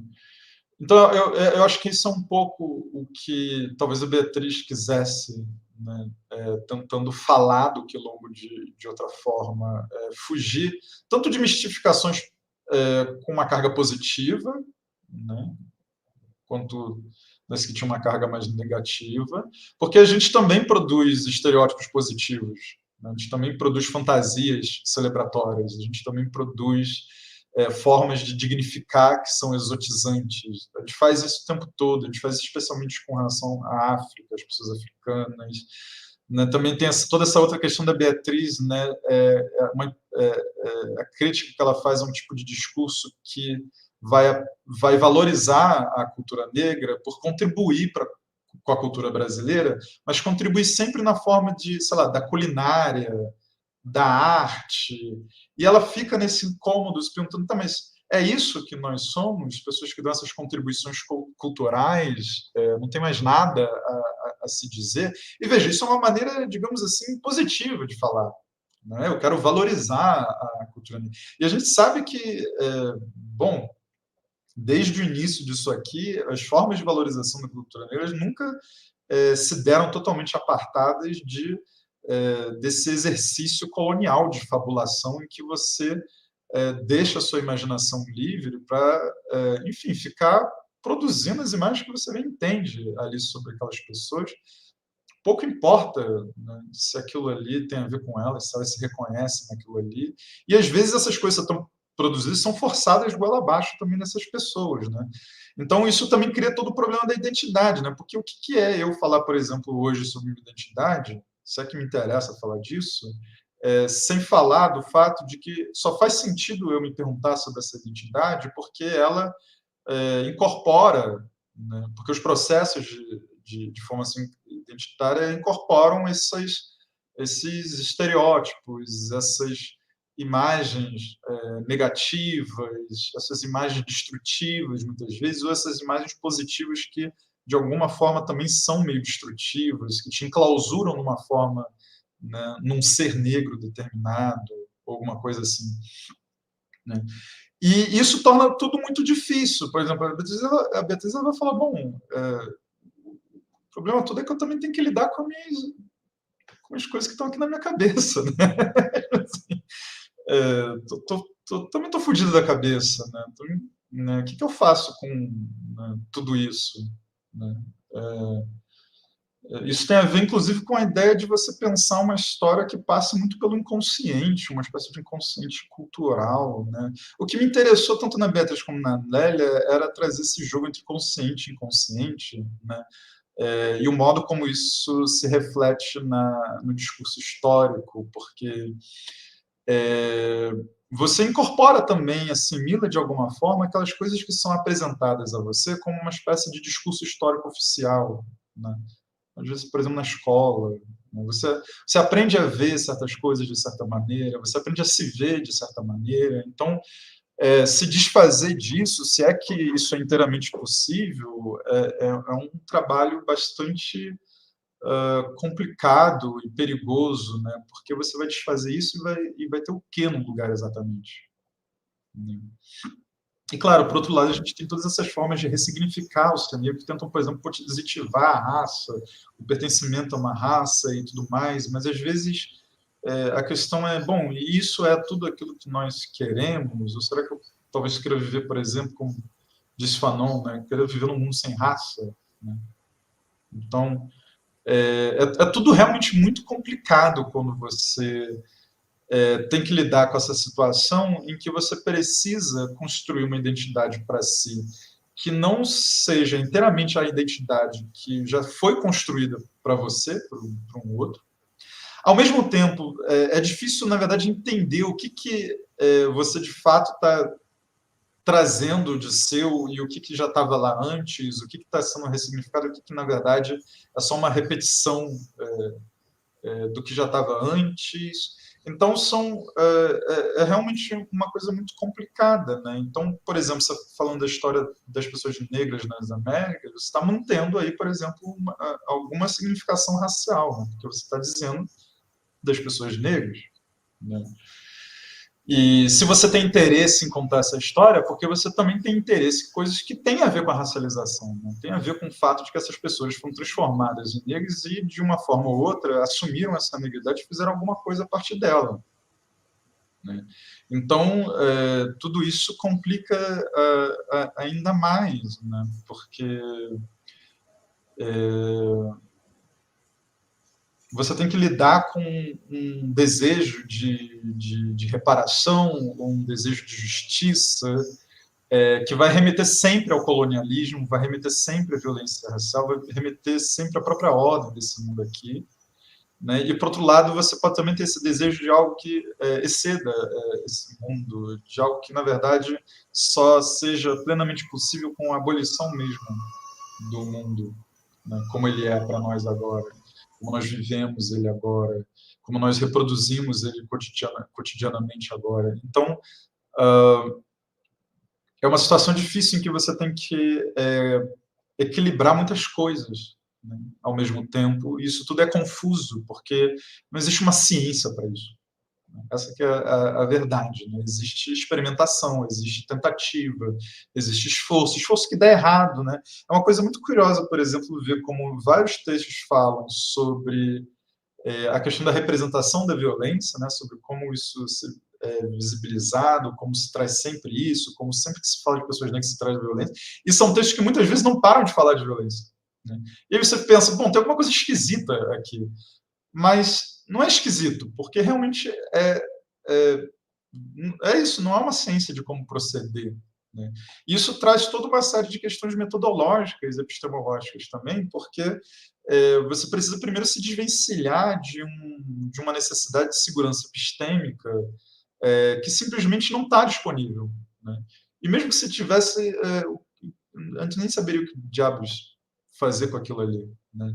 A gente tem que navegar por esses lugares esquisitos e problemáticos, escorregar nas coisas e, enfim, tentar ficar em pé sem conseguir muito bem e ao mesmo tempo, algum sentido tem que ser produzido, alguma constância, alguma estabilidade, né, alguma coisa reconhecível, inteligível. Então, esse entrelaçamento de caos e ordem bizarro que parece que se você não conseguir abraçar direito, só vai te levar a uma angústia radical, né? Essa angústia de não conseguir dizer a palavra definitiva, por exemplo, sobre a questão da raça, né? Dizer a palavra definitiva sobre a existência negra, sobre memória, enfim, sobre o que quer que seja. Então,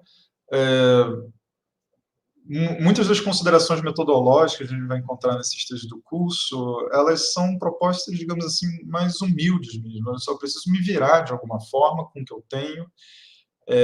Eu preciso fazer algo que, para o olhar acadêmico, está muito abaixo de certas expectativas, mas que talvez esteja exatamente na medida do que eu realmente preciso. Né? Então, muito das preocupações metodológicas e éticas e epistemológicas, que são também preocupações éticas, diz respeito muito a, bom, como diabos eu vou fazer as coisas agora que eu identifiquei um problema no modo como as coisas são feitas? Né? Será que eu consigo algo, outro, alternativo, que é tão seguro quanto, que enfim, é tão firme e sólido quanto? Ou será que, na verdade, eu estou condenado a lidar com enfim, sempre menos do que eu poderia querer ter à disposição? Né? E será que o fato de que isso possa parecer sempre menos não tem a ver, na verdade, com enfim, o modo como eu imagino as coisas, não tem a ver com minhas expectativas, com minhas associações imaginárias, não tem a ver com o meu desejo, talvez eu não tenha que, talvez tudo que eu tenho que fazer é aprender a desejar de outra forma, não sei. Né? Então, são muitas questões que surgem quando a gente começa a lidar com esse material, e é por isso que eu gosto de trabalhar com isso, né? Pelo modo como as questões vão surgindo e elas não necessariamente têm uma solução, e não necessariamente elas levam a algum lugar seguro, às vezes elas só levam a uma espécie de navegação improvisada e inacabada, e, enfim, que é basicamente vamos se virar com o que a gente tem e o que a gente não tem, a gente não tem e foda-se, né? E aí, né, pensando também, Você perguntou da... Você falou da virada da arquivística, né? E muito dessa, enfim, dessa reunião, ou melhor, dessa abordagem de problemas metodológicos que eles estão entrelaçados com problemas éticos, às vezes se confundem demais com esses problemas éticos, tem a ver com o modo como, né, eu passei por esses trabalhos da virada arquivística, né, no modo como as pessoas estão tentando dizer, bom, o arquivo não é só um lugar, um repositório de informações sobre o passado. O arquivo ele também tem uma dimensão normativa, ele também tem uma dimensão produtiva, ele também é um lugar onde se faz coisa, né? Ele também pode ser, às vezes, como diria o Foucault, né, uma lei do que pode ser dito, uma lei do enunciável.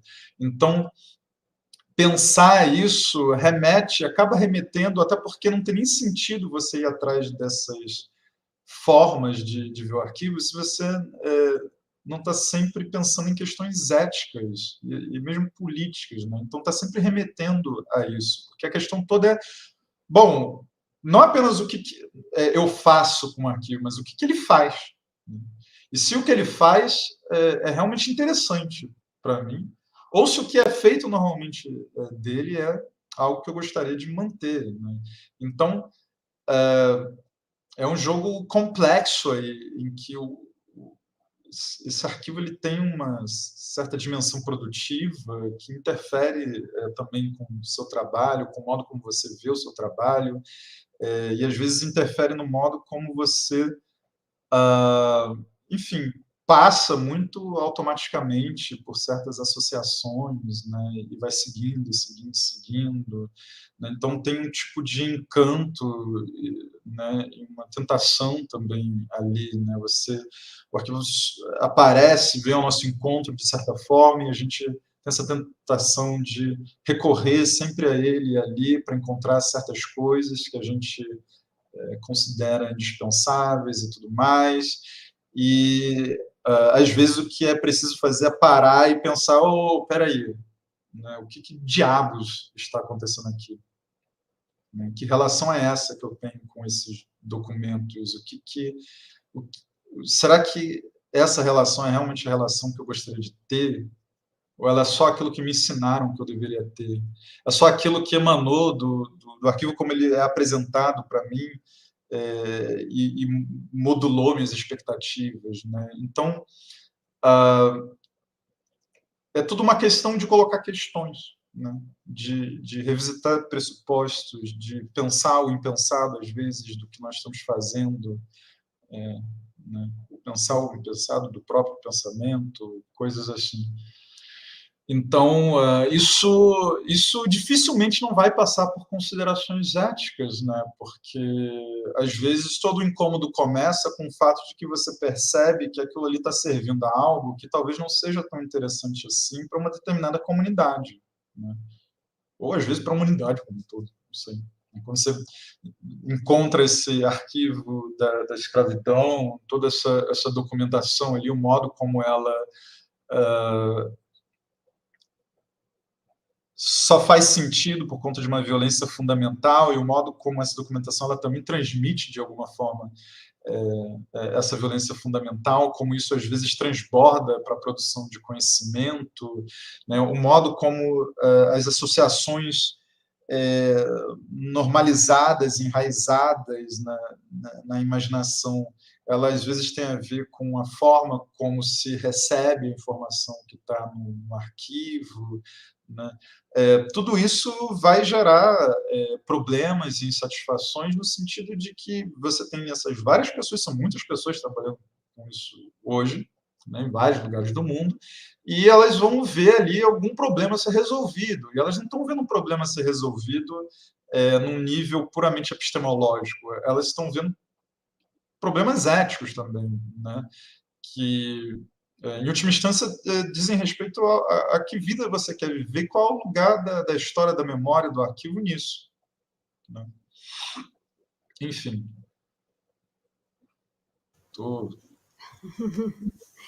Sim, sim, não.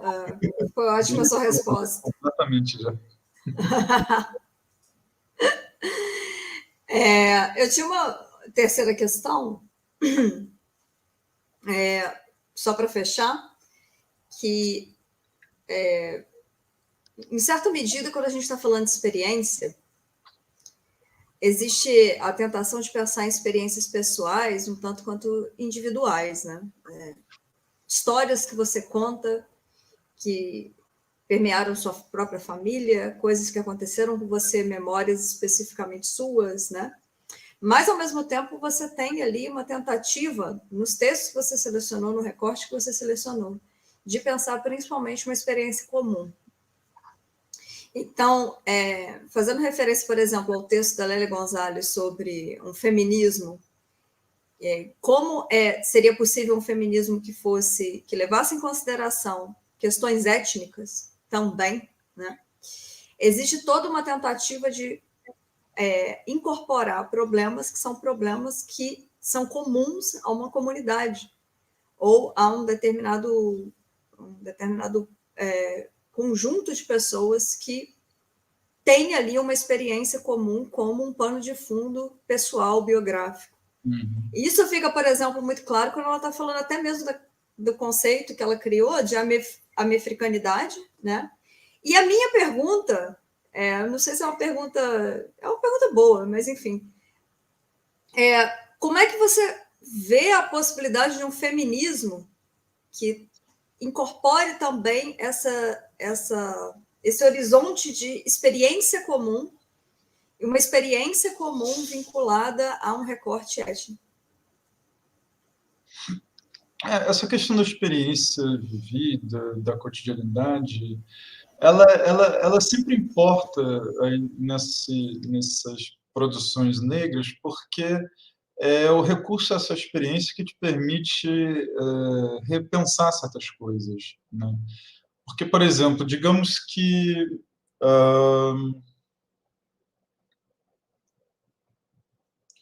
você tem uma experiência generalizada de insatisfação de pessoas negras que estão fazendo um curso e que tem a ver com o modo como, naturalmente, sei lá, um professor branco está falando as coisas, né?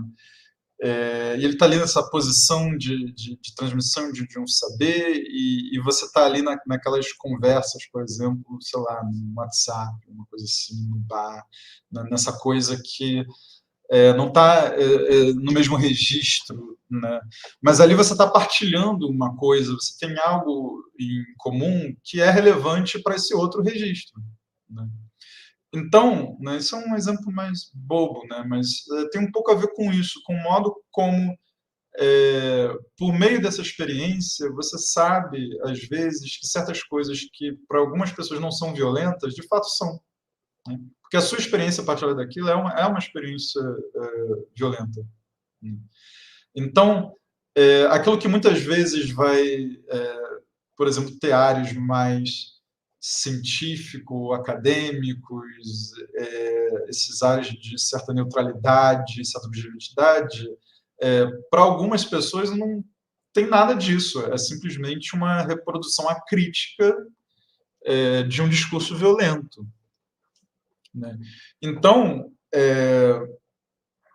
por outro lado, também a experiência vivida comum, ela vai ser um recurso para você ir além disso, e além dessa questão da violência, né? Porque se você encontra, por exemplo, um excesso de representações das pessoas negras como um problema a ser resolvido, e, por outro lado, você está nessa vida ali comum, em que, na verdade, você não é um problema e que ninguém é um problema a ser consertado, resolvido, né? Isso são duas coisas completamente diferentes, né? São sensibilidades completamente diferentes aí em cima, né? E às vezes você precisa recorrer a essa experiência comum justamente para dizer, bom, olha, essas representações elas não fazem sentido. Por que vocês não representam as coisas no modo que tenha mais a ver com as nossas vidas aqui, uma coletividade, etc. Eu gosto muito do modo como o Fred Moten, junto com o Stefano Haney, trabalham nisso, né? Essa coisa de, em última instância, está sempre ali dizendo, olha, não tem nada de errado. tem nada de errado com as pessoas negras, né?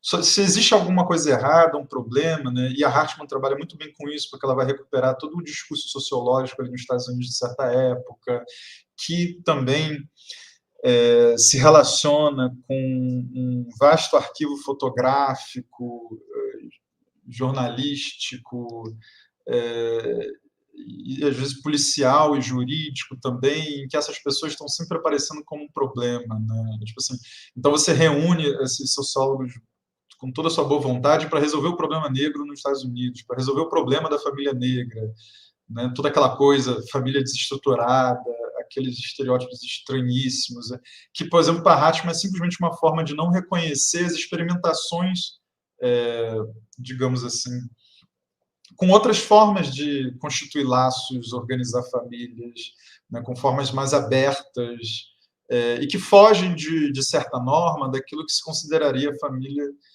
ideal, por exemplo, americana, né? Então, na verdade, é uma forma de fugir dessa família branca, dessa família heterossexual e tudo mais.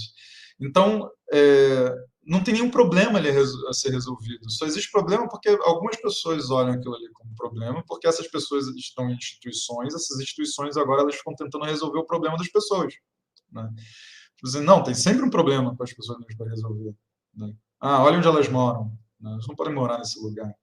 Tem problemas sanitários aqui, que são problemas morais ao mesmo tempo, né? Olha como é que é a família delas, olha como é que elas falam, olha como é que elas se movem pela rua, né? Então, é uma coisa meio que tipo assim, cara, sei lá, deixa a rapaziada em paz.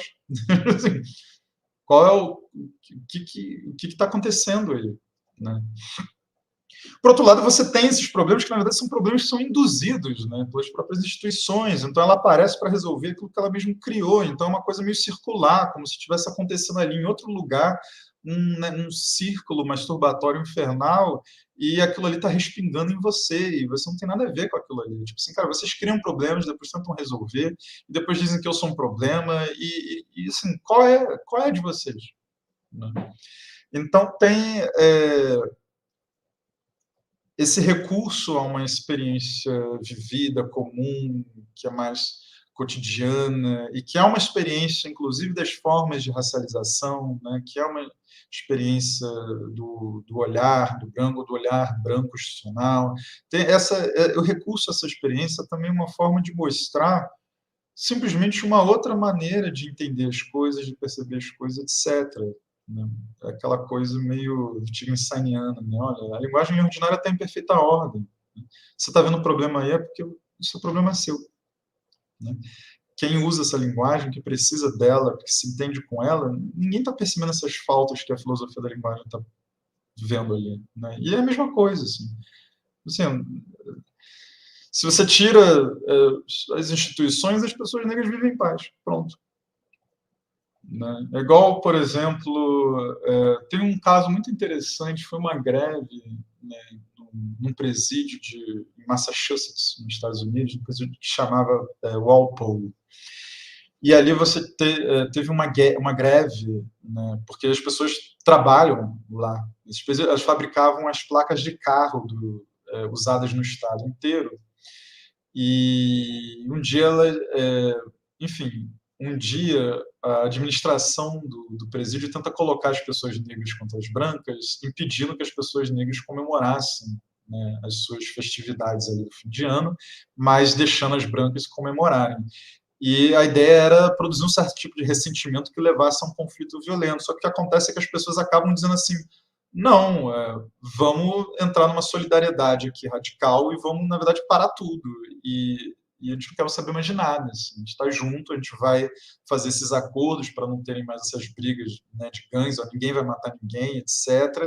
Agora está todo mundo junto contra a administração do prisional. E uma coisa que acontece ali é que, eventualmente, essa greve vai tomando conta, eles acabam, na verdade, gerindo, de certa forma, e de forma autônoma, aquele presídio ali. Em algum momento, os guardas da prisão eles vão embora. Eles vão embora meio que dizendo assim, olha, se a gente sair daqui, tudo isso daqui vai descambar para uma violência extrema e logo a gente vai ser chamado de volta. Só que o que acontece é que eles vão embora e é como se, né, nada acontece. Na verdade, tudo melhora. né?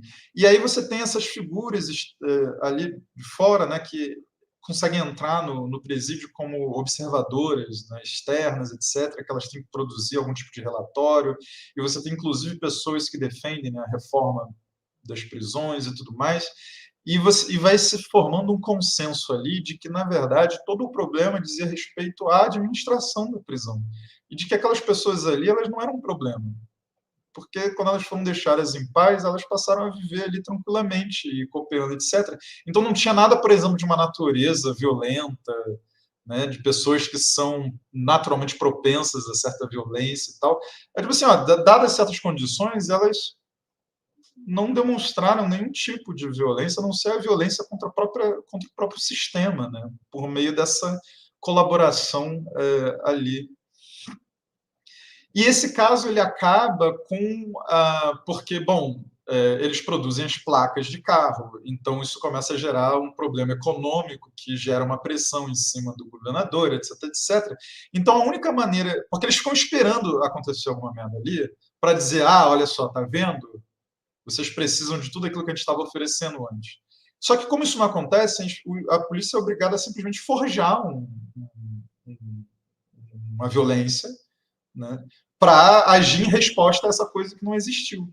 E aí acaba aquilo ali e tudo volta a ser como antes, assim, um lugar violento, insalubre, terrível, porque você tem ali o tempo todo a administração produzindo violência. Né? Então, por um breve momento, foi como se esses observadores externos pudessem chegar ali e olhar e falar assim, cara, não tem nenhum problema com essas pessoas. O problema é a prisão. Então, eu não posso sair daqui e defender a reforma da prisão. Eu tenho que dizer que a prisão não deve existir, porque é ela que criou esse presidiário que vem até nós por meio dessas representações midiáticas, cinematográficas, jornalísticas, etc. Essa figura terrível, violenta e tal. Assim, dependendo do modo como você organiza aquele espaço ali, essa figura meio que desaparece. Né? Então, acho que tem a ver bom, não, nem contar com o fato de que existe, né, saber produzido, né, Foucault já dizia tudo isso, né, tem saber que é produzido a partir disso e saber que produz isso também. Né? Então, acho que essa que é um pouco a coisa. Assim, os problemas, eles são problemas de acordo com a maneira como a gente percebe as coisas e só isso. Né? E às vezes é tudo uma questão de simplesmente deixar as pessoas em paz, deixá-las terem a oportunidade de construir um tipo de vida de acordo com aquilo que elas mais intimamente desejam. Né?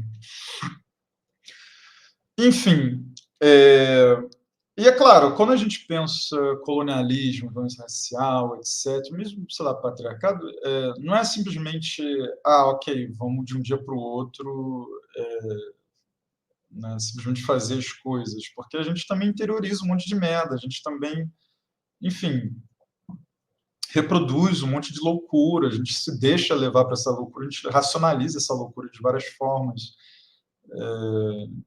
mais ou menos cotidianas, então acaba havendo a necessidade, às vezes, de um trabalho, por exemplo, o trabalho da Lélia Gonzalez, é um trabalho da memória, né, como reorganizar a memória social. Esse falar de americanidade é, na verdade, um relembrar aquilo ali que está sendo posto de lado o tempo todo numa espécie de consciente cultural embranquecido. Né? Então, você tem essa necessidade de relembrar, na verdade, algo que sempre esteve ali. Isso acho que diz muito sobre as lutas em geral, por exemplo, que a gente tem com relação a, enfim, a violência antinegra, colonialismo e tal, porque muitas vezes é uma questão de tentar relembrar aquilo que está sendo desfigurado ou que está sendo silenciado, apagado, etc. Né? Por exemplo, você tem essas camadas e mais camadas de representações negativas das pessoas negras, representações que apontam para ausências e tal. E é tipo assim, essas ausências elas não existem. Né? Só que às vezes você se convence delas de alguma forma e aquilo ali afeta a sua potência de agir, digamos assim, né? Aquilo ali afeta o modo como você se move no mundo. Então, muitas vezes, esse trabalho da memória, esse trabalho de relembrar, ele é, na verdade, um trabalho de se repensar, né, e se redescobrir como alguém que pode fazer muito mais do que aquilo que disseram que você pode fazer, né? Como alguém que pode ser muito mais aquilo que disseram que você pode ser, o que disseram que você está destinado a ser, né?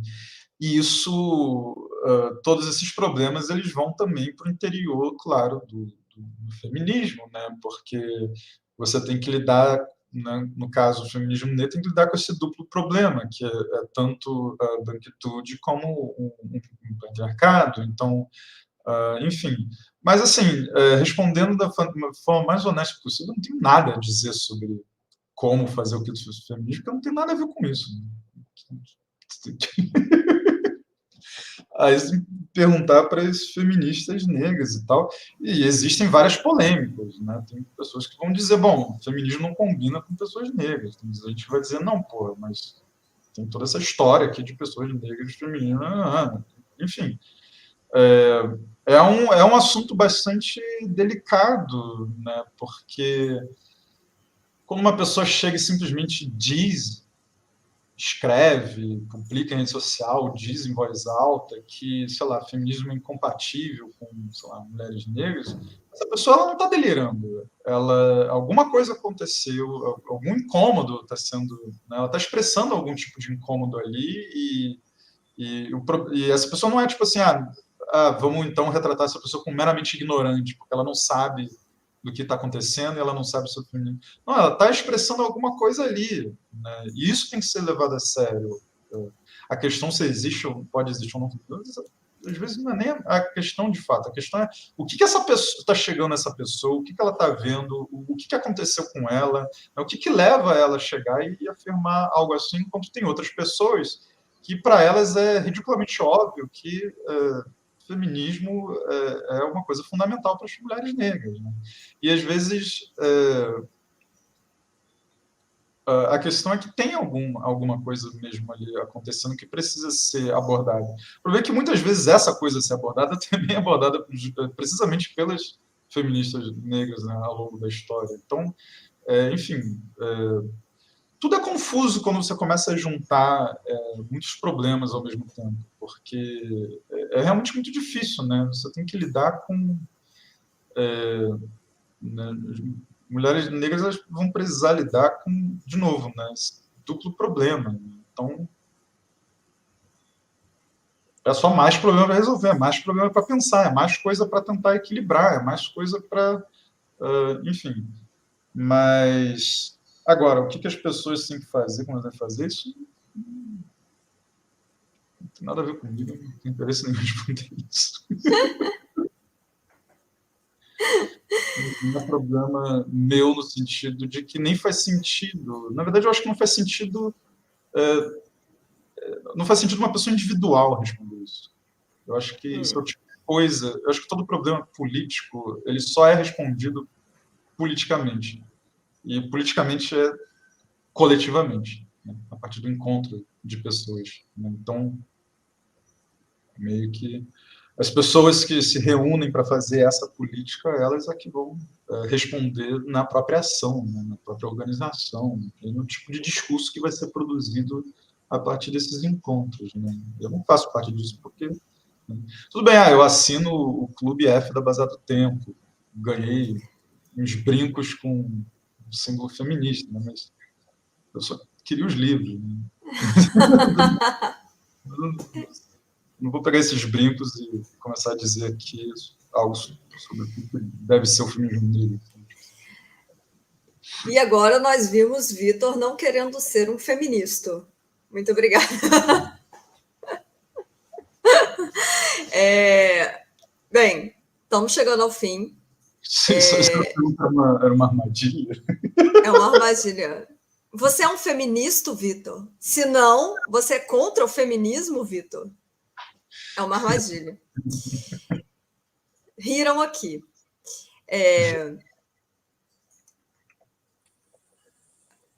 Enfim, eu termino com essa intervenção desconfortável. De novo, gente, só para deixar claro, essa foi a live de lançamento do mini curso do Vitor. A gente está com as inscrições abertas até o dia 18 de setembro, que é o dia, que é uma segunda-feira, que começa o curso. O curso, ele vai acontecer nas segundas, são 5 aulas. Começa às 7 da noite, termina às 9, certo? E as inscrições estão abertas, é só entrar no nosso site, que é www.arquipelagos.com.br, não é difícil. E sigam a gente também, tanto no nosso perfil do Instagram, quanto do Twitter, e também se inscrevam na nossa newsletter, porque na nossa newsletter a gente vai mandar essas novidades, por exemplo, a live, o mini curso, os textos, todos diretamente para o e-mail de vocês. Então, não é nem um pouco, a gente não fica disparando e-mail 3 vezes por semana, ok? É algo bem mais razoável. E assinando, você diretamente entra em contato com essas novidades que a gente está aqui oferecendo. Certo? Alguém tem mais alguma pergunta? Eu me alonguei demais aqui. Eu fiz várias perguntas, perguntei um monte de coisa. Deveria ter sido mais contida, talvez. Essas lives, elas viram um grande arquivo do meu delírio de fim de noite, né? É um monte de live que eu falando um monte de coisa aleatória. A parte que conta é só que eu estava lendo um texto, o resto pode. Ou talvez não, né? Também, porque. Não, está sendo ótimo, está sendo ótimo, está sendo ótimo.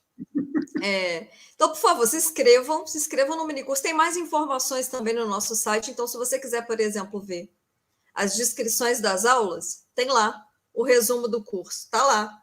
Né? A mini bio do Vitor, que é super extensa, está lá, ok? E também a gente tem outras lives aí também, assistam, por favor. E acho que é isso, Vitor. Acho que tá bom, né? Durou mais do que deveria, porque a gente se alongou. Pessoal, estou acostumado com esse tempo. Queria agradecer também a todo mundo que assistiu, quem está também assistindo as gravações, muito obrigada, ok? E é isso. Uma boa noite para todo mundo. Aí, ó, o site. Vejam o site e se inscrevam, por favor. Muito obrigada. Muito obrigada. Tchau, tchau. Boa noite. Tchau.